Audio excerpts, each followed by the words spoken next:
Fachi 800 mandats 1000 terrains et là on va boucler raté basi ba répéter bela bobosa on est dans na baluba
On avait dit avant que cette coalition appartient déjà au passé. Kabila, Jalil Mabunda, Ilou Kamba, Mwamba, il ne faisait que faire des blagues. Avec qu'on rêvait, pendant que c'est lui, il doit avoir blague. Les lots, réalité, là, et ça, message du nène. Quand on a le président Abomi Moto, parce que pour les gens, il y a même attaque de Kolo, même la généraux, mais le peuple, la leader, le peuple, c'est pourquoi pour moi, le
Deux ans après, discours à Outaï Kosa,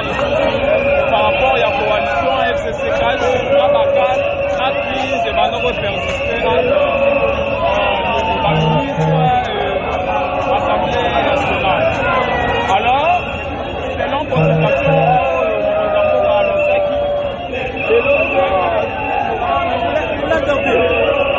Ok, je peux pas l'entendre. Attendez qu'il t'arrive là. Oui. Neige. Neige. Neige. Neige. On va faire ici.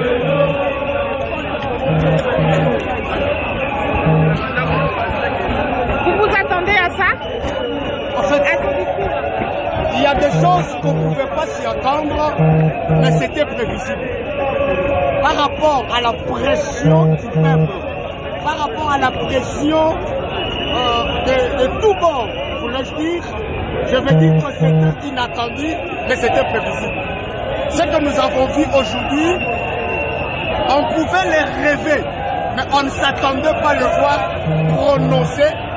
On ne voyait pas notre président le prononcer. Parce que lorsqu'il a commencé, lorsqu'il a été voté, il rendait hommage à son prédécesseur et tout le monde l'appelait lâche. Et l'Ilignapamba, l'étiquette, placebo. Mais nous sommes surpris, inattendus de ce que le président vient de cracher aujourd'hui. Ce qu'il a fait, ça nous laisse avec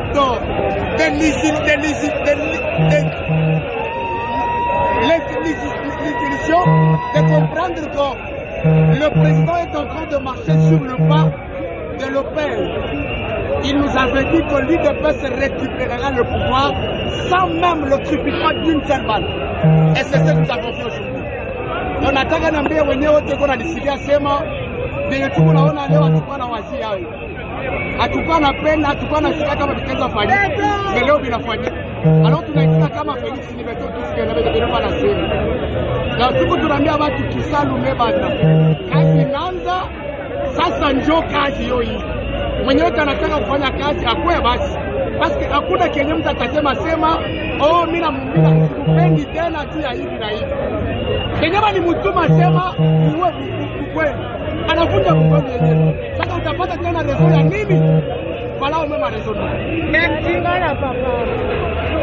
Moto sepera nini? Hata kwa serikali kwenda. Kile mara tu. Umetaka sisha marashi pourquoi? Ah, mais bien. Vous me demandez bien. Voilà nini? Hapa mwele.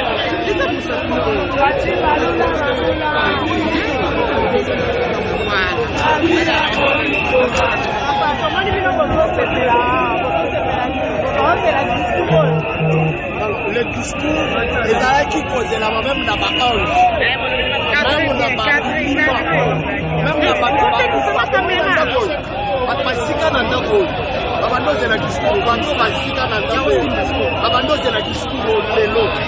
la délivrance de ceux qui sont morts dans cette maison, c'est aujourd'hui.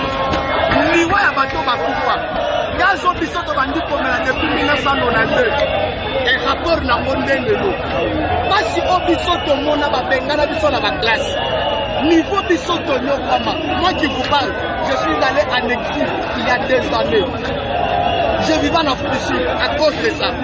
Donc les discours ici nous ramènent pour voir ce qui s'était passé et ce qui vient de se passer. merci. Rachel Nino. Ah, Boni. Je voulais juste vous saluer. Ah, ok. En tout cas, merci. Comment vous allez? Oui, je vais bien, merci. Zwana maman. Obi? Bon, esengo ezali makasi pour la journée à lelo. Esengo ezali makasi pour la journée à lelo. Tozali kosepela ete po ete mokonzi ya mboka amebeli biso libération tandis kozela tata attendu. Parce que toumeli kala mingi na boumbu na libala oya bondoki ya FCC cash. Ya bouti biso na eloko moko te. Déjà ya patience totalaki po tomona ta changement ya population tomoni te. Mokonzi ya mboka azalaki na vision ya malamu mpona peuple congolais. Vision ya chef de l'État ezali komona congolais nyonso asepanui, alingaki komona Congo ezala émergent. mais suite ya libala asalaki na bandoki bato ya FCC mitema likundu motema bondoki lisuite ya basali na pouvoir basali eloko te mokonzi ya mboka apesi bango mesure de grâce abendi bango même kenza kosala ntango balingi lisu badrible chef de l'état apeke badistour ya vision ya chef de l'état wana mpona peuple congolais yango mokonzi ya mboka Rachel, je vous interpelle pour vous dire que le pays est enfin libéré. Amen. La République démocratique du Congo a plein de minéraux. La RDC est un pays très vaste, minéré en sol et en sous-sol très riche. Mais ce pays n'arrive toujours pas à se développer à cause des intérêts égoïstes de certaines personnes. Le président de la République, c'est le garant du bon fonctionnement des institutions. Et au nom de ça, le président de la République est au-dessus. Au-dessus, il n'y a que la Constitution. Mais je vous assure, dans quel pays un président de la République peut supporter d'être malmené par des personnes qui doivent suivre sa ligne de conduite pendant 2 ans? Quelqu'un qui vous fait une mesure de grâce, quelqu'un qui est en alliance, en coalition avec vous, et vous vous permettez de l'empêcher à accéder ou à user de ses pouvoirs et ses prérogatives comme chef de l'État. Dans quel pays le Premier ministre n'a jamais assisté à la prestation de serment des magistrats d'une grande cour, comme la Cour constitutionnelle, la Cour de cassation? Non, mais ça ne peut pas se passer comme ça. La coalition FCC cache avec pour objectif de mieux diriger le pays, étant donné que le président de la République n'avait pas la majorité parlementaire. Mais ceux qui donnent cette majorité, c'est nous, le peuple, et surtout la jeunesse. Je vous assure que c'est nous qui avons délégué ces députés, parler en nom propre.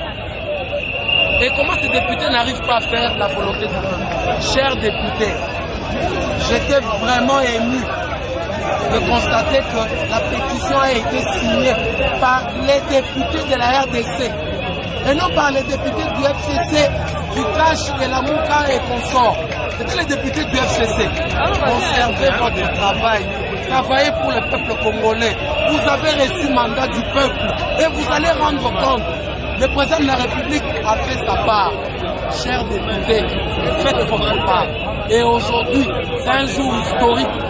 Je peux même vous rassurer que c'est plus que la prestation des serments. C'est un jour historique.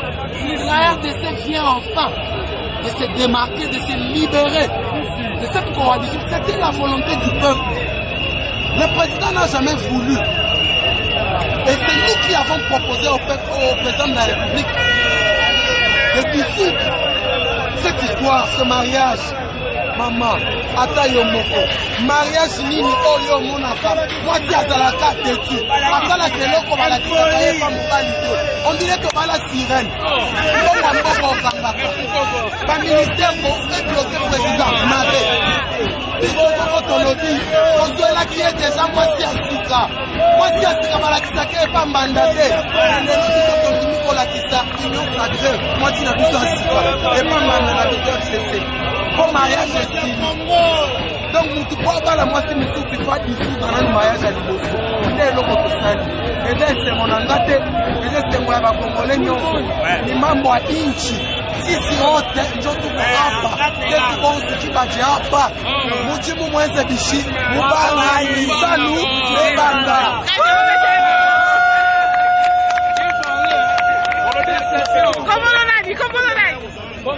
Comment vous appelez? Comment vous appelez? Je suis patient Kazadi, je suis chercheur en droit et juriste de formation. Ah d'accord, merci. On a bien parlé. Président, c'est nous qui avons libéré notre pays. Tous les changements pour tous les peuples congolais. Nous allons avoir quand même des changements dans notre pays à travers une sécurité à envoyer pour nous. Mais voici, il est là pour le changement pour notre pays. Nous sommes là pour le soutenir.